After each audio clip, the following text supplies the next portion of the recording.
Assalomu alaykum, Sardor TV kanaliga xush kelibsiz. Kanalimizga mehmon bo'lsangiz, obuna bo'lishni unutmang. Bu IQ bilan bo'ldi. Kallani olib tashlaylar, bo'ldi. Shart emas, u kalla, u kerak emas sizlarga unaqa kalla. Barchaga assalomu alaykum. O'sha kuni qo'ygan videomiz tegishli joylarga yetib borgandan xursandmiz, lekin ba'zi bir ko'r insonlar shu haqiqatni ko'rmayotganiga qaytadan video qilishga qaror qildim. Qarang, akamizning Luka o'sha kungi.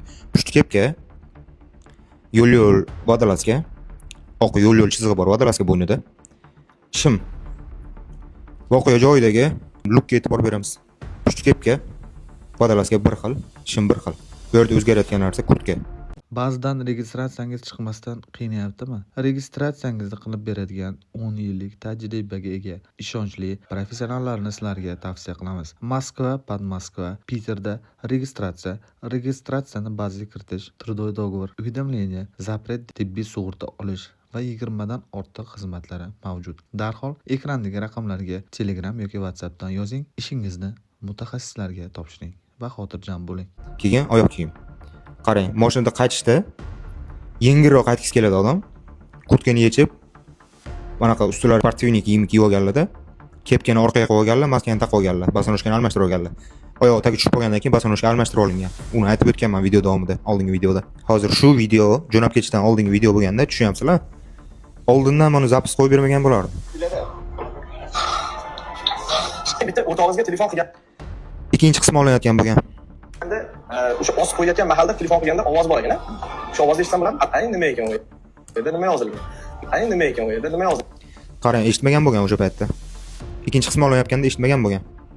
Bu vaziyatda o'sha qaytib bo'lgan voqea joyidan syomkalar tugab. 100% bu narsa fakt bo'ldi. Endi qarang-da, milisaxonani bir ko'raylik-da.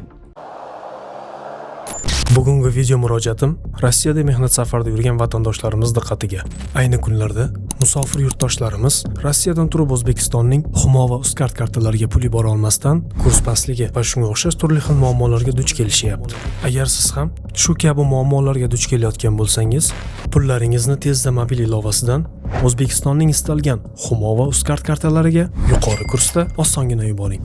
Ilovani Play Market va App Store'dan yuklab oling. Hammasini olib keldik. Kiramiz, milisadan ruxsatni olib, keyin mulkxonaga boramiz. Hozir mulkxonaga bordik, bermadi. Milisadan ruxsat olib keldi. Endi kirib ketyapmiz chetga. Keldi, milisa aytayaptiki, sizlarga dedi, marhumani bera olmayman dedi. Chunki dedi, bu nimasi bor deyapti, anaqa. Qarangda, milisalar ham ahmoq emasda, bu yerda 100% aytgan milisalar. Jasad tanasida jinoyat alomatlari bor. Agar onasi bu ishni sudga oshiramiz desa, sud ishi ochamiz, sudni boshlaymiz degan bo'lgan milisa. Bular nima degan? Biz musulmonmiz, tezroq ko'mishimiz kerak. Agar elchixona orqali ruxsatnoma so'raydigan bo'lsam, onasidan davernis ola oladigan bo'lsam, berasizlarmi? O'rtaga olib keta olamizmi jasadni degan. Milisa aytib turibdi, musulmonmiz, musulmon qiz, muslima qiz o'lib ketdi. Ayt onasiga hozir.